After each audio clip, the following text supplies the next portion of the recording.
Bismillahirrahmanirrahim. Assalamualaikum warahmatullahi wabarakatuh.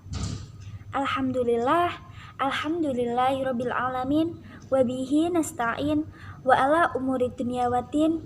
Wassalatu wassalamu ala asrofil anbiya'i wal mursalin sayyidina wa maulana Muhammadin wa ala alihi wa sahbihi ajmain. Amma ba'du. Pertama-tama, marilah kita panjatkan puja-puji syukur kehadirat Allah Subhanahu wa Ta'ala yang telah memberikan rahmat, hidayah, serta inayahnya kepada kita semua, sehingga pada kesempatan kali ini kita masih diberikan kesehatan.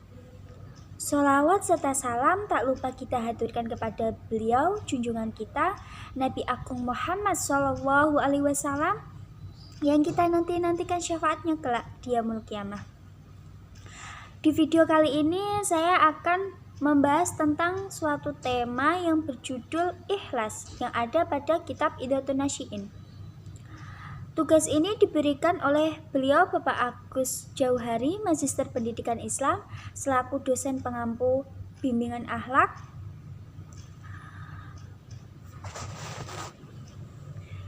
Tugasnya yaitu mencari sebuah tema, salah satu tema yang ada pada kitab Idhatun Nasyiin. Sebelum memasuki penjelasan tentang tema ikhlas tersebut, saya akan memperkenalkan diri terlebih dahulu. Karena ada pepatah yang mengatakan tak kenal maka tak sayang. Jadi izinkan saya untuk memperkenalkan diri. Perkenalkan, nama saya Nurul Aulia Fariha.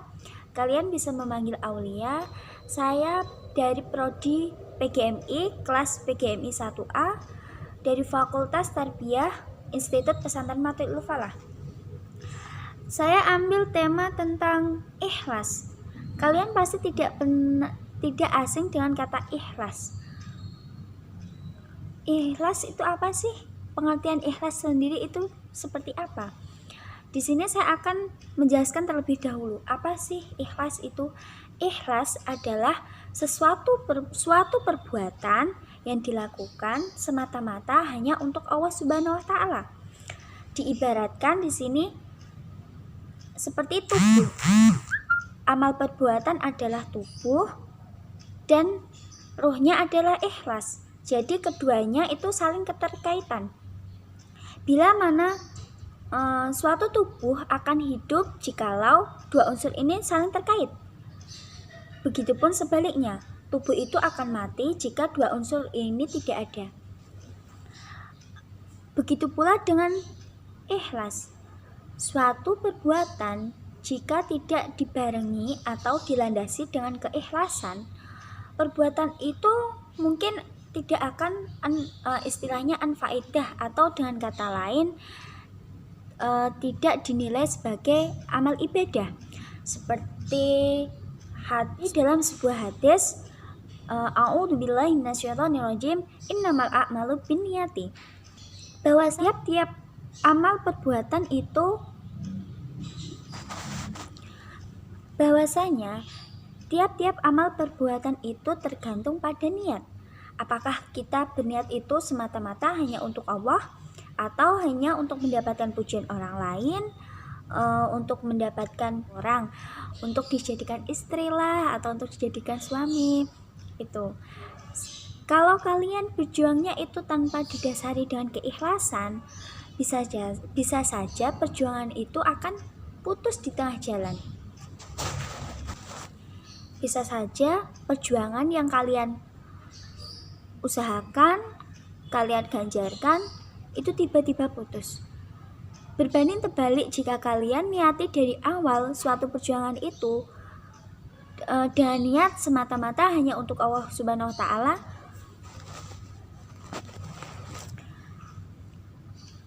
dan dengan niat keikhlasan semata-mata hanya untuk Allah Subhanahu wa Ta'ala, itu justru akan menambah semangat bagi kita sendiri.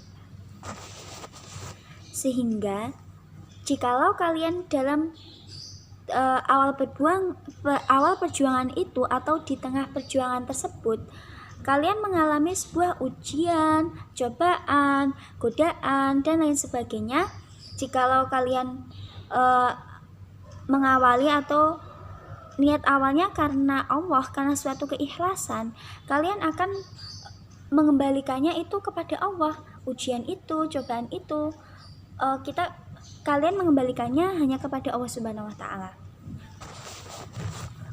Contoh lain, semisal kita dalam melakukan sebuah dakwah, jika dakwah itu tidak didasari dengan keikhlasan, atau mungkin saja dakwah itu hanya semata-mata untuk memperoleh ketenaran, untuk memperoleh kepopularitasan saja, seperti firman Allah dalam surat Al-Baqarah ayat 5, A'udzubillahi minasyaitonirrajim, Bismillahirrahmanirrahim. A'udzubillahi minasyaitonirrajim, Bismillahirrahmanirrahim. Wa ma umiru liya'budullaha mukhlishina lahud-dina hunafa, yang artinya padahal mereka tidak disuruh kecuali beribadah kepada Allah dan memurnikan ketaatan kepadanya dalam menjalankan agama yang tulus. Kita sering melihat kaum-kaum yang berjuang, tapi kita belum melihat kesan baik atau manfaat dari usaha perjuangan mereka. Karena apa? Atau bahkan mereka gagal, atau bahkan mereka sebagian gagal tidak dapat mencapai apa yang mereka cita-citakan. Ibarat orang yang ingin masuk ke dalam air laut, dia sudah masuk ke tepinya, sudah masuk ke dalam air tersebut, tapi dia hanya sampai ke dangkal air laut tersebut. Dia belum mencapai dasar air tersebut. Dia mundur, bahkan dengan hampa, rugi tenaga, harta. Persoalan kegagalan tersebut kenapa? Kenapa bisa suatu perjuangan itu seakan hampa, ketinggalan?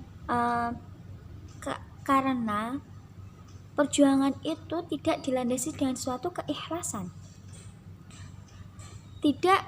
Keikhlasan tersebut tidak dijadikan landasan dalam melakukan perjuangan tersebut. Maka mereka berjuang hanya untuk keuntungan mereka sendiri. Ada satu rahasia yang mengatakan dalam berjuang itu harus ada keikhlasan. Sesungguhnya orang-orang yang berjuang dengan keikhlasan, dengan hati yang murni, tulus, itu akan ada orang-orang yang datang memberikan motivasi, memberikan semangat, memberikan pujian-pujian pada mereka semua. Sehingga dengan adanya mereka-mereka yang memberikan dukungan bagi kita yang akan berjuang, itu menambah semangat diri kita, menambah kesabaran dalam perjuangan tersebut. Wahai generasi muda, kita jangan melakukan suatu perbuatan itu agar kita untuk mendapatkan seperti yang tadi saya jelaskan, itu untuk hanya semata-mata untuk mendapatkan ketenaran, kepopularitasan, atau untuk mendapatkan pujian dari orang lain. Jadikanlah perjuangan atau perbuatan kalian itu semata-mata hanya karena Allah Subhanahu wa Ta'ala. Dan janganlah kalian menukar suatu perjuangan kalian itu dengan emas atau dengan yang lainnya. Karena apa? Karena itu semua merupakan tabiat orang munafik. Mereka rela menukar suatu perjuangan itu dengan harta dunia, menukar kebenaran dengan kebatilan. Na'udzubillah min dzalik. Mungkin demikian yang dapat saya sampaikan, kurang lebihnya mohon maaf, semoga bisa bermanfaat khususnya bagi saya sendiri. Wallahu muwaffiq ila aqwamit thoriq. Wassalamualaikum warahmatullahi wabarakatuh.